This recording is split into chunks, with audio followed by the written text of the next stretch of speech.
12 signs your body needs more protein and how to stop your body breaking down as you get older. Sign number 1 is feeling hungry 1 to 2 hours after eating a meal, where your energy levels crash, you lose mental concentration, and you crave a snack. This tends to happen when a meal doesn't have enough absorbable protein, so the carbohydrates that you eat digest quickly, causing your blood sugars to rise, and then they drop again soon after, leaving your cells starving for energy, especially in your brain. You may simply need to add more quality proteins to your plate, which will naturally raise satiety hormones and feed your cells with energy more slowly. Another sign of protein deficiency is leg muscle shrinking. Many people notice that their calves, thighs, and glutes begin to get smaller with age. This isn't usually caused by a lack of exercise, however. It often happens to people who have too much cortisol.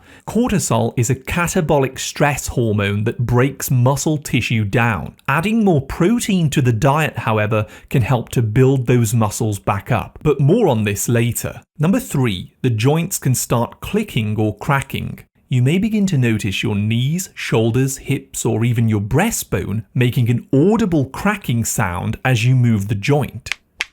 This happens when the type 2 collagen protein between your joints breaks down, so the cartilage becomes less lubricated and it dries out, causing the joints to rub together with a grinding or popping noise. We can help to rebuild this joint collagen by eating whole animal protein, glucosamine, and chondroitin. Now, are you feeling more cold in your body than you used to? Well, the thyroid gland in your neck actually controls how much heat your body makes. But when you don't eat enough quality protein, thyroid hormones are not converted properly inside your liver. So your metabolism slows down and you may need to start cranking up the heating a bit higher just to feel warm. Or you may get constant cold feet even when you're wearing fluffy socks. Introducing more protein, selenium, and improving your circulation can all help to speed up your thyroid and warm up your body. Now, another sign is having thinning hair. To keep growing thick, beautiful hair throughout your life, your hair follicles need a constant supply of amino acids. These are the building blocks of protein. But if you're low in them, your body will use the amino acids that it does have elsewhere for more important functions, and hair growth will become a lower priority, so it tends to thin out and start receding. Leucine, which is found in eggs and red meat, however, can help to switch hair growth back on by signaling the growth pathways inside the follicle. Number 6, spooning of the nails. This is a situation where your fingernails or your toenails start bending backwards, with an indentation that forms a little reservoir in the middle, like a small scoop or a spoon. This problem is usually caused by low levels of heme iron in your blood, a type of anemia, because you're not eating enough animal protein which is rich in that heme iron, or because you simply aren't absorbing it due to low stomach acid or some type of digestive problem. Later in the video, I'll show you how you can absorb more protein and iron naturally.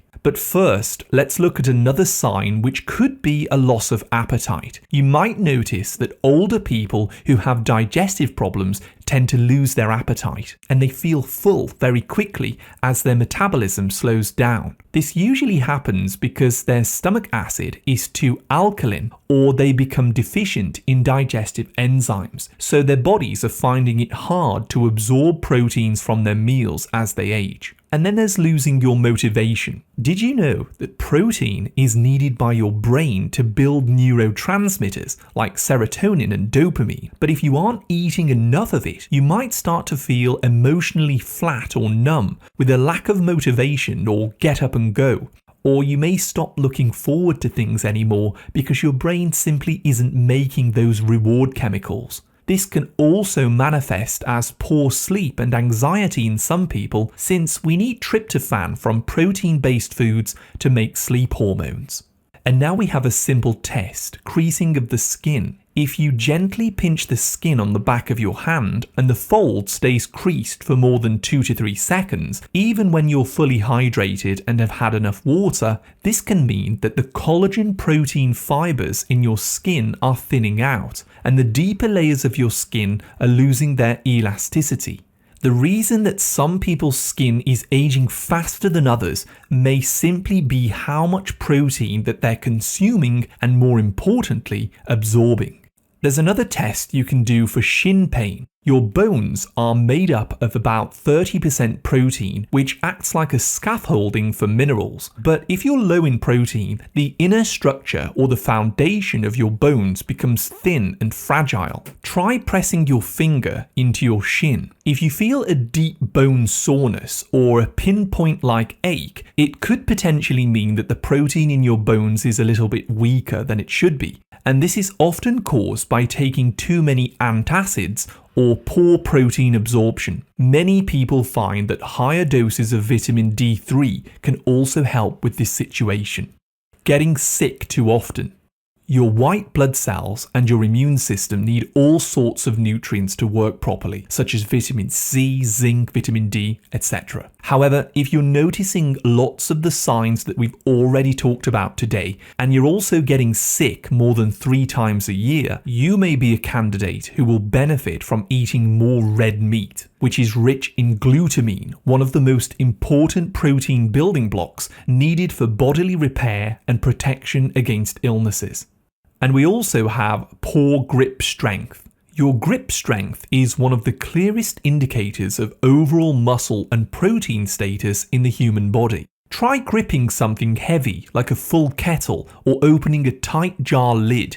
If you notice that your grip tires quickly or you have to use both hands to open it, it could be an early sign that you're losing muscle strength or your own body protein. Now, a few other long-term signs that I wanted to include here include bone loss in conditions like osteoporosis. This can be due to low protein, even when you're getting enough calcium. Constant swollen feet can occur with people who lose protein through kidney damage. And then there's people who have blood sugar problems and insulin resistance. You may also struggle to utilize protein as well. And some older people tend to shrink and lose their height because they simply aren't absorbing enough protein for the strong discs in their spine. So now that you've heard all of the different reasons that you might need more protein, let's take a look at the best ways to increase your protein intake whilst avoiding the things that break it down. We will begin this process by simply eating more real protein. Your body needs 9 essential amino acids to build new protein. These are the building blocks that strengthen your muscles, they produce hormones, brain chemicals, collagen, etc. The very best natural sources of these include red meat like beef steaks, lamb, venison, and ground beef, which also contains cofactors like zinc, which is needed to trigger protein synthesis in your body. And then there's eggs, which are the easiest to absorb protein in the world, and they also have cholesterol, which is needed to build growth hormones. Whey protein is the fastest absorbed, and it's often used for building or repairing muscle because of its high leucine content. Fish and seafood also has complete protein along with omega-3s, which reduce collagen breakdown as you get older. Dairy from cheese, yogurt, or full-fat milk is very good for lowering stress hormones and raising protein levels as well. And collagen peptides also have additional amino acids, which are good for strengthening the joints, skin, and connective tissue. But the question is, how much protein do you need to eat? For many adults, especially as we get older or live under stress, we need more protein to switch those repair pathways back on in the body. A good rule of thumb is to eat 2 palm-sized portions of protein per meal, or more specifically, at least 1.2 grams of protein per kilogram of body weight per day. So for example, if you weighed 70 kilograms, which is about 154 pounds, you'd need at least 85 grams of protein per day, or closer to 110 to 120 grams if you're feeling stressed, you're not sleeping well, or you have muscle loss. And the timing does matter as well. After sleeping all night, your body is in a catabolic, protein breaking down state, but eating protein for your first meal of the day can switch off muscle breakdown by naturally triggering IGF-1, the hormone that actually builds protein and strengthens the body. This is why many bodybuilders start their day with eggs or omelettes, for example. Personally, I also like to add collagen peptides to my morning coffee for an extra anti-aging boost. But what if you're a vegan? Pea protein, fermented soy, and sprouted lentils can all supply some of the amino acids that your body needs. However, these are not actually complete proteins and they are not as easily absorbed, especially for aging adults who have higher protein requirements. In this scenario, you would probably require supplements for essential amino acid blends to fill in the gaps. Now, the next step is very important and it's about improving absorption. There's no point in eating all of this extra protein in your diet if you can't absorb it. Unfortunately, as people age, they tend to lose the quality of their digestive juices, so they find heavy proteins like meats hard to digest. This is where apple cider vinegar can come to the rescue.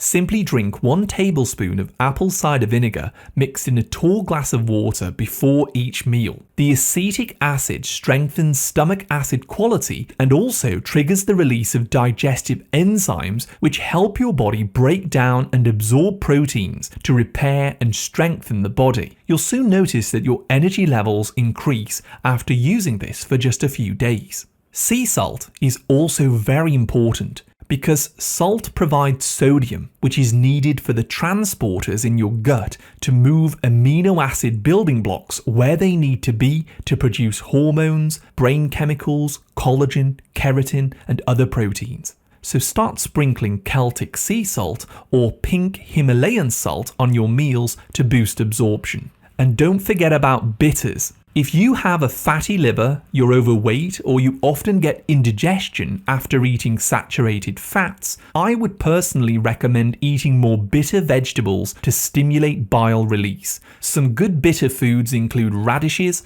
artichoke hearts and leaves, arugula, mustard greens, lemon juice, small amounts of grapefruit, watercress, and dark unsweetened cocoa. These foods will help your liver release bile, the liquid that breaks down fat and cholesterol that you eat and helps your body produce protein-building hormones like estrogen, testosterone, and thyroid hormones as well.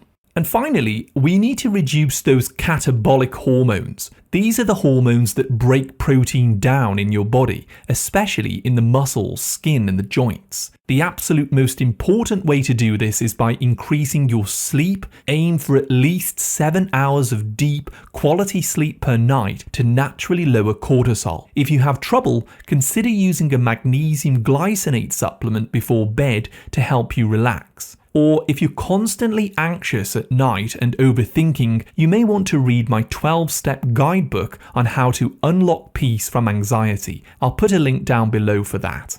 I also suggest that you start to use your muscles more. Practice lifting heavier objects regularly and gently to improve insulin sensitivity. This actually helps amino acids reach your muscles, joints, and bones to build up the body in vigor and strength. And don't forget about saturated fat. Although saturated fat has been demonized, it is absolutely essential for your body to prevent muscle and protein loss with age, as it's used as a raw material to build growth hormones. So don't be scared of eating fattier cuts of meat. They don't tend to raise the small dense LDL cholesterol when you eat them separately from refined carbs.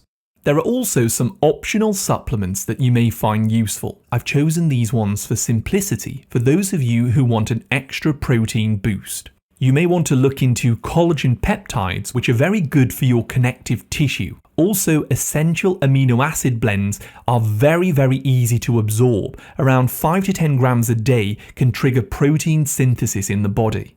Also, I always recommend that most people over 30 years old use vitamin D3 supplements to help control inflammation and preserve muscle. And finally, N-acetylcysteine is wonderful for your liver health, supporting your protein-building hormones and protecting against age-related stress damage throughout the body. Soon enough, your protein levels will begin to rise and you'll notice your energy levels going up and your body will feel younger as it gets all the fuel that it needs. For more information on boosting your collagen proteins specifically as you age, you may want to watch my Rebuilding Collagen video that I've put on the screen now.